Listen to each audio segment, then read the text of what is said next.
Bismillahirrahmanirrahim. 20 yıl boyunca ölülerden hiç korkmadım. Şimdi o sesin sahibini görme vakti. Her gece korkuya hoş geldiniz. Gassal'ın Kabusu. Bölüm 2. Çayınızı ve kahvenizi aldıysanız arkanıza yaslanın. Başlıyoruz. Ensemdeki o nefes kaybolmamıştı. Hala oradaydı. Sabırlı, ölçülü, bekleyen bir nefes. Sanki arkamda duran şey benim ne zaman döneceğimi biliyordu ve bildiği için aceleden değil, tam tersine sonsuz bir sabırla bekliyordu. En büyük korku bilinmeyenin korkusudur ve ben o an hayatımın en büyük bilinmeyeninin tam ortasında duruyordum. Derin bir nefes aldım. İçimden Ayetel Kürsi'yi okumaya başladım. Sessizce, dudaklarım kıpırdayarak. Her kelimede sesim biraz daha güçlendi. Her ayette omuzlarım biraz daha gerildi ve döndüm. Karşımda taş merdivenin en alt basamağında bir adam duruyordu. Yaşlıydı, çok yaşlıydı. 80'den aşağı değildi. Sırtı kamburlaşmış, elleri titriyordu. Üzerinde yılların soldurduğu kahverengi bir kasket, eski püskü bir yün yelek, altına giyilmiş beyaz bir gömlek vardı. Ayaklarında köy lastikleri, elinde ucuna bez sarılmış, uzun bir baston, bir köylü. Sivas'ın o ilçesinde binlerce kez görmüştüm bu kıyafeti, bu yüzü, bu duruşu. Ama gözleri başkaydı. 80 yıllık bir hayatın yorgunluğunu taşıyan o gözler. Bana bakarken ne korku vardı, ne şaşkınlık. Sadece derin, ağır, yıllar öncesinden gelmiş bir üzüntü vardı. Sanki beni çok önceden tanıyormuş gibi. Sanki bu anı çok uzun zaman önce biliyormuş gibi bakıyordu. "Defteri aldın mı?" diye tekrar sordu. Sesi titriyordu ama titremesi yaşlılıktan değildi. Başka bir şeyden. Çok daha derinden gelen bir titremeydi bu. Elime baktım. Deri defter hala avucumdaydı. Sımsıkı kavramışım, fark etmemişim.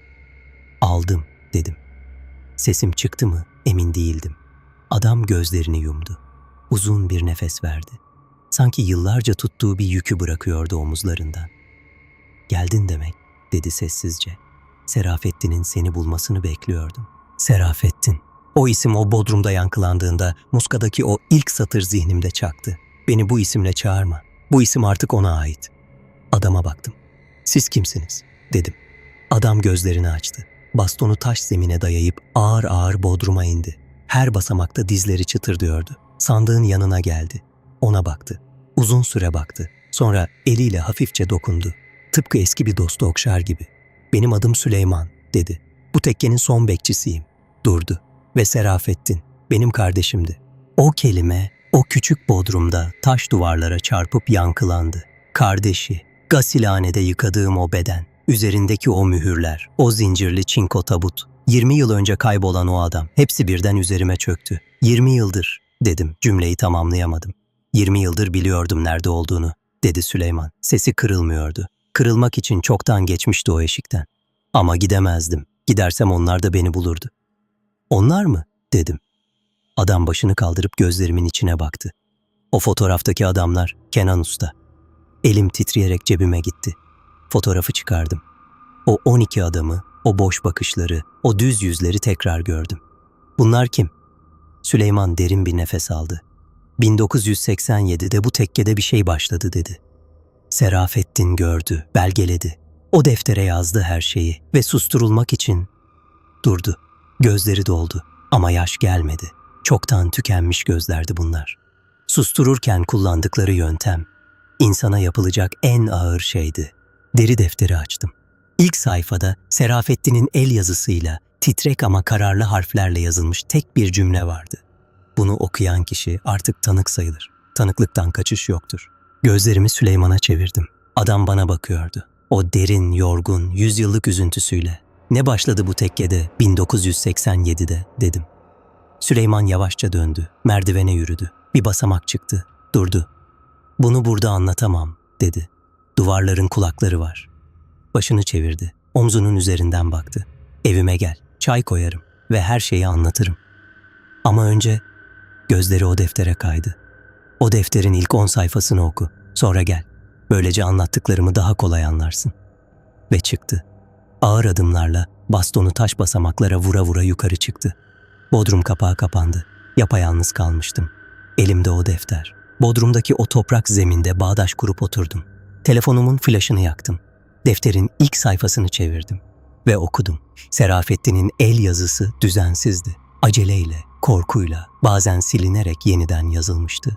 Ama her kelime netti, her cümle yerli yerindeydi ve her satırda o tekkenin, o ilçenin, o insanların üzerindeki o karanlık yavaş yavaş, acımasızca kendini gösteriyordu.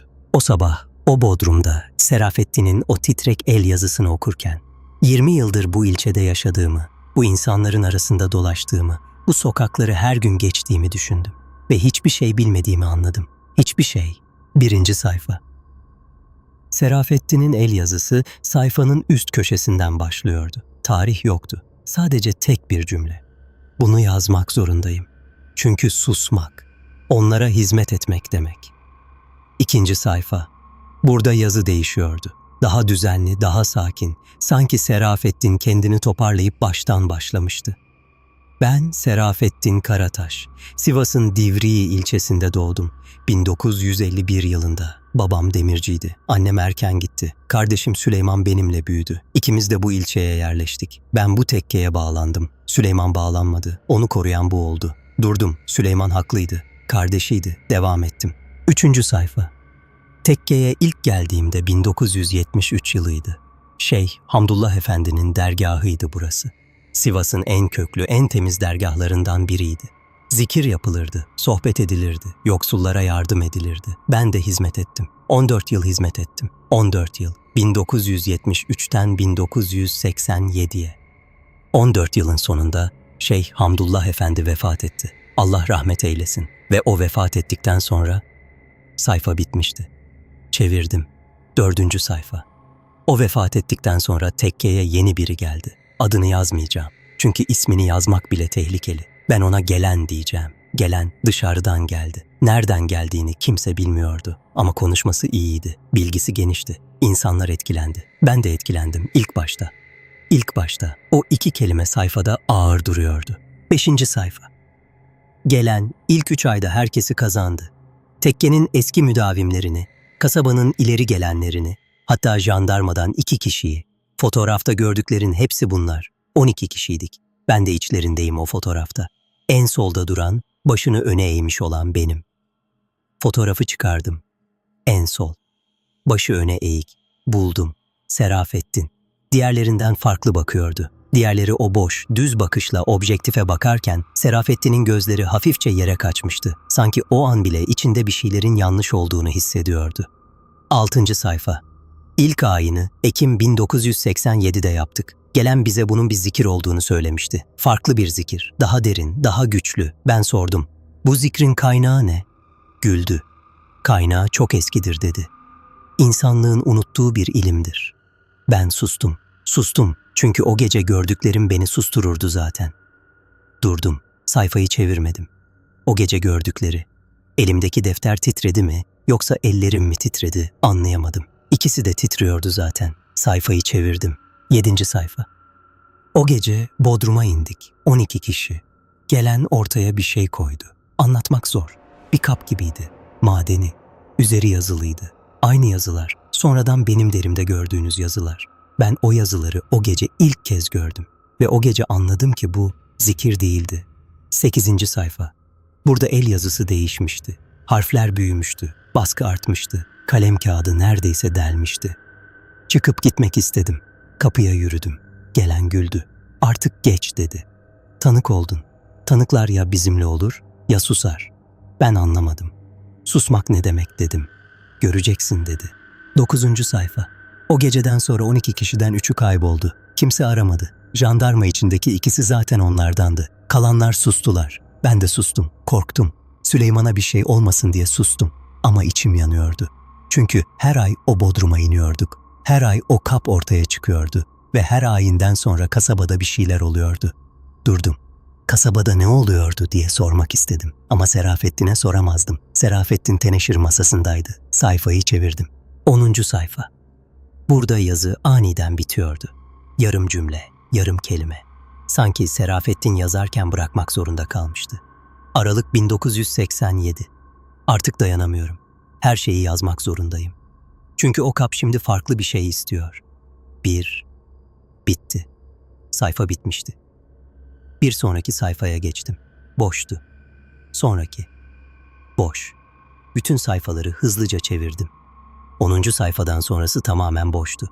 Defterin geri kalanı hiç yazılmamıştı. Serafettin o cümleyi tamamlayamamıştı. Çünkü Aralık 1987'de kaybolmuştu. 20 yıl. 20 yıl sonra gece yarısı zincirli bir çinko tabutun içinde gasilhaneme gelmişti. Ve o defterdeki yarım cümle. O kap şimdi farklı bir şey istiyor. Bir ne? Defteri kapattım. Telefonumun flaşı titredi. Pilim azalıyordu. Ayağa kalktım. Dizlerim uyuşmuştu. Ne kadar oturduğumu bilmiyordum. Bodrum kapağına baktım. Süleyman bekliyordu. O yarım cümlenin cevabını o biliyordu. Süleyman önümde, ben arkasındaydım. Onu takip ettim. Başka seçeneğim yoktu. O yarım cümle zihnimde çiviye çakılmıştı. Serafettin yazmıştı, durmuştu, kaybolmuştu. Ve o cümlenin geri kalanı bu adamın içindeydi. Kar hala yağıyordu. Sabahın o ilk soluk ışığı kasabanın damlarına sinmişti. Sokaklar bomboştu. Bu saatte dışarıda sadece ekmek fırınının dumanı tütüyordu. Uzaktan un ve odun kokusu geliyordu. Normal bir sabah. Ama hiçbir şey normal değildi. Süleyman, kasabanın en eski mahallesinin sonundaki eve girdi. Taş duvarlıydı, alçak tavanlıydı. Avlusunda yarısı karla örtülmüş, kurumuş, kocaman bir incir ağacı vardı. Kapısı ahşaptı, boyası çoktan dökülmüştü. Eşiğin önünde eski bir paspas, üzerinde kuru yapraksı toprak izleri. Kapıyı açmadı, döndü, baktı. "İçeri gir," dedi. Ev tek odalıydı. Sağda demir bir soba, üzerinde eski bir çaydanlık. Solda tahta bir karyola, üzerinde katlanmış yorgan. Ortada küçük bir masa, 2 tahta iskemle. Duvarda sararmış bir takvim. Yıllar öncesinden. Değiştirmemişti. Ve pencerenin yanında duvara asılı tek bir fotoğraf. Aynı fotoğraf. O 12 adam. O tekkenin kapısı. İskemleye oturdum. Süleyman çayı koydu. Sobayı karıştırdı. Sonra karşıma oturdu. Ellerini dizlerine koydu. Bekledi. Ben de bekledim. Bazı insanlar konuşmaya hazırlanırken susarlar. Süleyman o tür bir adamdı. Yılların biriktirdiği şeyleri dökmek için önce içini boşaltması gerekiyordu. Çaydanlık fokurdadı. Bardaklara döktü. Birini önüme koydu. Oturdu ve başladı. 1973 yılında, dedi. Serafettin bu tekkeye girdiğinde ben karşı çıktım. Oraya gitme dedim. O insanları tanımıyoruz, dinlemedi. Hamdullah Efendi temiz bir insandır, dedi. Dergah temiz bir yerdir. Haklıydı. O zamanlar öyleydi. Çayını içti. 14 yıl geçti. Şeyh Efendi vefat etti. Ben ağladım. Çünkü iyi bir insandı. Ama asıl o günden sonra ağlamam gerekirdi. Neden? Dedim. Çünkü o vefat ettiğinde tekkenin kapısı açık kaldı. Ve açık kapıdan her şey girer. Gözleri duvardaki fotoğrafa kaydı. Gelen 3 ay sonra geldi. Nereden geldiğini kimse sormadı. Ben sordum. Serafettin'e sordum. Doğudan geliyormuş, dedi. Hangi doğu bilmiyorum. Ama o adam bu kasabaya ilk adımını attığı günden itibaren kasabada şeyler değişti. Ne değişti? Süleyman masaya eğildi. Sesi alçaldı. Hayvanlar önce değişti. Köpekler o tekkenin önünden geçmez oldu. Geçerken kuyruklarını kıstırıp kaçarlardı. Sonra çocuklar. 2 çocuk o tekkenin önünden geçtikten sonra hastalandı. Ateş, sayıklama. Biri haftalarca yataktan çıkamadı. Sonra durdu. Ellerini masada kavuşturdu. Sonra bir yaşlı kadın öldü. Beklenmedik. Sağlıklıydı. Sabah kalktı, öğleden sonra gitti. Doktor, kalp, dedi. Ama o kadının kalp sorunu yoktu. Bardağımı koydum. Bütün bunlar gelenle mi bağlantılıydı? Bilmiyorum, dedi Süleyman. Belki tesadüftü, belki değildi. Ama Serafettin bağlantı kurdu. Serafettin her şeyi not etti. Her ölümü, her hastalığı, her tuhaf olayı o deftere yazdı. Elim cebime gitti. Defter oradaydı. Ve Ekim 1987'de ilk ayini yaptılar, dedim. Süleyman'ın gözleri genişledi. Okudu musun? 10. sayfaya kadar. Başını salladı. O ayinden sonra Serafettin eve geldi. Yüzü bembeyazdı. Oturdu. Uzun süre konuşmadı. Ben sordum. Ne oldu, dedim. Günah, dedi. Büyük günah gördüm. Başka bir şey söylemedi o gece. Peki ne gördü, dedim. Süleyman kalktı. Sobaya yürüdü. Kapağını açtı. İçine bir odun attı. Alevler parladı. Yüzü o kırmızı ışıkla aydınlandı. Döndü. O ayinde, dedi. Gelen bir şey getirdi. Madeni bir kap. Üzeri yazılıydı. Serafettin o yazıları gördüğünde tanımıştı. Çünkü aynı yazılar çok eski kitaplarda, çok karanlık sayfalarda geçiyordu. Lanet mühürleriydi. Ama bu mühürler bir şeyi hapsetmek için değil. Durdu. Gözlerim ondan ayrılmıyordu. Ne için dedim. Bir şeyi çağırmak için kullanılıyordu. O da buz kesti. Soba yanıyordu ama ben üşüdüm. Ne çağırıyorlardı? Süleyman iskemlesine döndü, oturdu. Ellerini yeniden dizlerine koydu. Serafettin bunu tam olarak anlayamadı. Ben de anlayamadım ama şunu anlattı. O kap ortaya konduğunda bodrum soğudu. Işıklar söndü ve gelen o kapın üzerine ellerini koyup bir şeyler fısıldadı. Uzun süre fısıldadı ve sonra yutkundu. Kapın içinden bir ses geldi. Çay bardağım masada duruyordu, soğumuştu. Uzanıp almadım. Ne sesi dedim. İnsan sesi dedi Süleyman. Ama içeriden, o madeni kabın içinden bir insan sesi. Serafettin kimin sesiydi diye sormadı o gece. Sormaya cesaret edemedi ama sonradan anladı. Ne anladı? Süleyman uzun süre sustu. Dışarıda kar yağıyordu. İncir ağacının dalları rüzgarda hafifçe sallandı. O ses, dedi Süleyman. Önceki Gassal'ın sesiydi. Önceki Gassal. O kelime zihnimde bir bıçak gibi saplandı. Önceki Gassal mı? Dedim. Serafettin yazmıştı. Ondan önce bir Gassal daha getirdiler diye. O Gassal sabahı göremedi. Süleyman başını salladı. O Gassal'ın adı Rıfat'tı. Bu kasabadan. Benden büyüktü. Tanırdım. Temiz, dürüst, iyi bir insandı.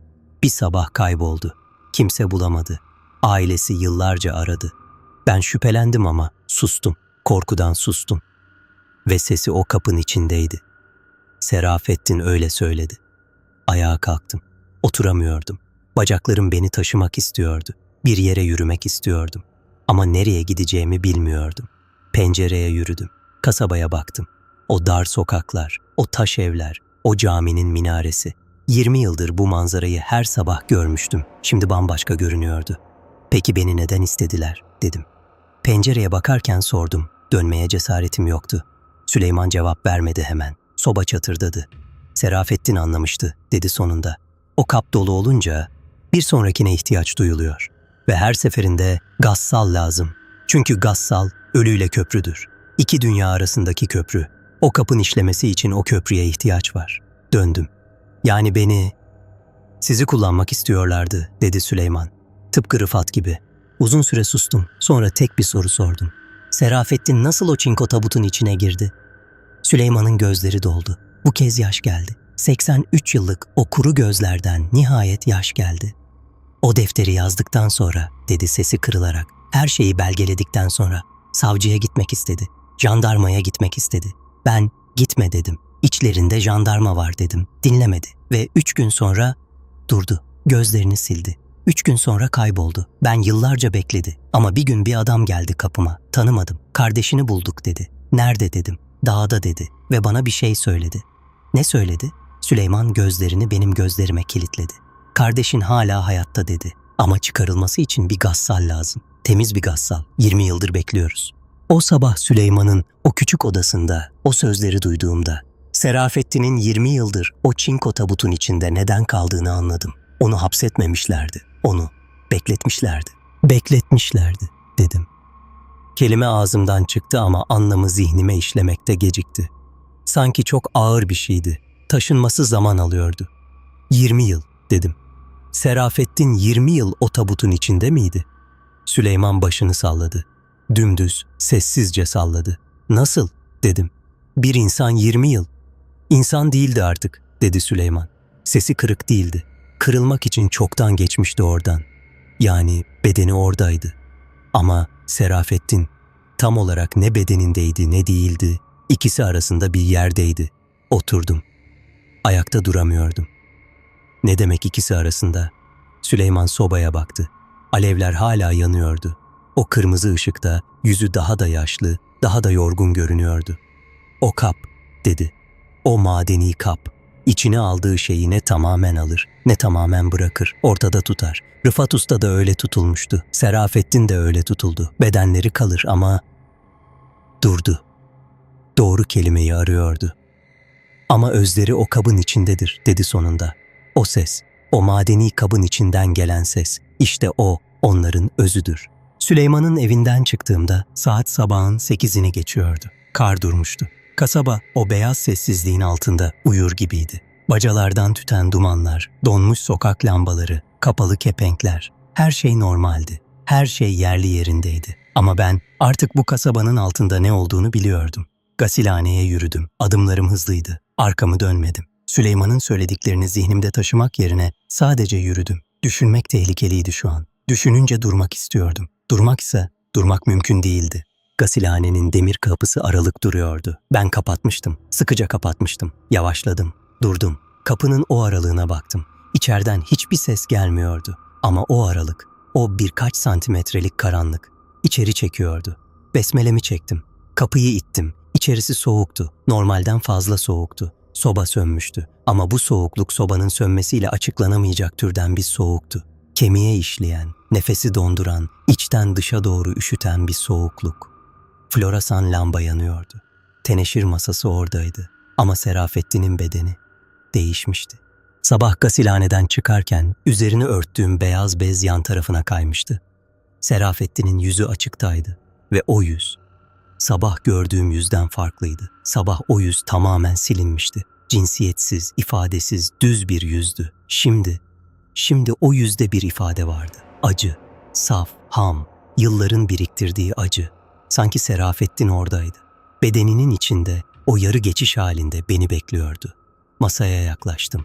Elimi omzuna koydum. Serafettin, dedim. Sesim gasilhanenin duvarlarında yankılandı. Buradayım. Hiçbir şey olmadı. Suya gittim. Musluğu açtım. Isıttım. Tası doldurdum. Ayetleri okumaya başladım. Bu kez farklıydı. Bu kez sesim titremiyordu.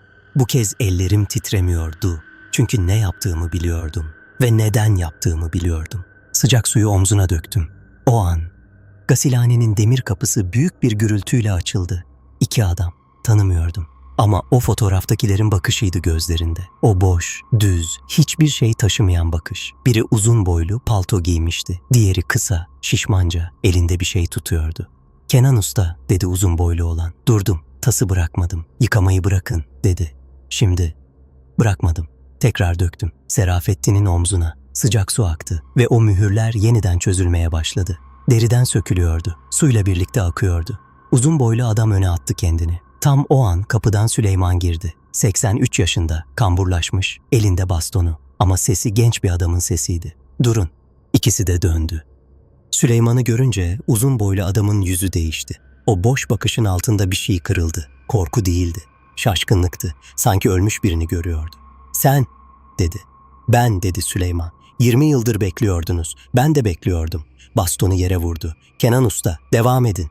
Devam ettim. Her ayete sıcak su eşlik etti. Her dua bir mühürü çözdü. Uzun boylu adam öne atıldı ama Süleyman arasına girdi. Ne yaptı bilmiyorum. Arkamı dönmedim. Sadece sesler geldi. Bağırma, düşme, bastanın yere vurması. Ben devam ettim. Son mühür çözüldüğünde gasilhane titredi. Duvarlar değildi. Zemin değildi. Hava titredi. O ağır, soğuk, boğucu hava. Bir anda sanki bir şey içinden çekilip alındı gibi temizlendi. Nefes aldım. Gerçekten nefes aldım. Farkında olmadan tutuyormuşum nefesimi. Ve Serafettin'in yüzü, o acı ifadesi yavaş yavaş, çok yavaş eridi. Geride sadece huzur kaldı. Döndüm. Uzun boylu adam yerde oturuyordu. Sırtını duvara yaslamıştı. Gözleri boştu. Gerçekten boştu bu kez. O düz, yapay boşluk değil, gerçek bir boşluk. Sanki içindeki bir şey çekilip gitmişti. Diğeri yoktu. Süleyman kapının yanında duruyordu. Elindeki bastona yaslanmıştı. Yüzü yorgundu. Ama gözleri hafifti. Belki ilk kez. "Bitti mi?" dedim. Süleyman başını kaldırdı. "Serafettin için bitti," dedi. Durdu. Ama o kap hala orada. O kap, Bodrum'da, tekkede, hala orada ve içinde Rıfat Usta'nın sesi ve belki başkalarının da. Serafettin'i kefenledim. Beyaz bezi sardım. Dualarımı okudum. Ellerini kavuşturadım ve tam bitirirken kulağıma değil doğrudan zihnime, doğrudan içime işleyen bir ses duydum. Tek kelimeydi. Serafettin'in sesiydi. Tekke. O sabah gasilhanede Serafettin'i tamamladıktan sonra o sesi duyduğumda henüz bitmediğini anladım. Asıl yüzleşme. O tekkede bekliyordu. O tekkenin kapısı önünde duruyordum. İçinde ne olduğunu biliyordum. O madeni kap, o sesler, o bodrum ama o kapının arkasında yaşananlar. Bu bölüme sığmıyor. Bölüm 3'te devam edeceğiz. O bodrumda gördüklerimi, o kapın içindeki sesi ve o geceden sonra hayatımın nasıl değiştiğini hepsini anlatacağım. Eğer bu hikaye sizi de o kapının önünde bıraktıysa yorumlara bölüm 3 yazın. Beğenin, abone olun, paylaşın. Biz bir aileyiz. Burası Her Gece Korku.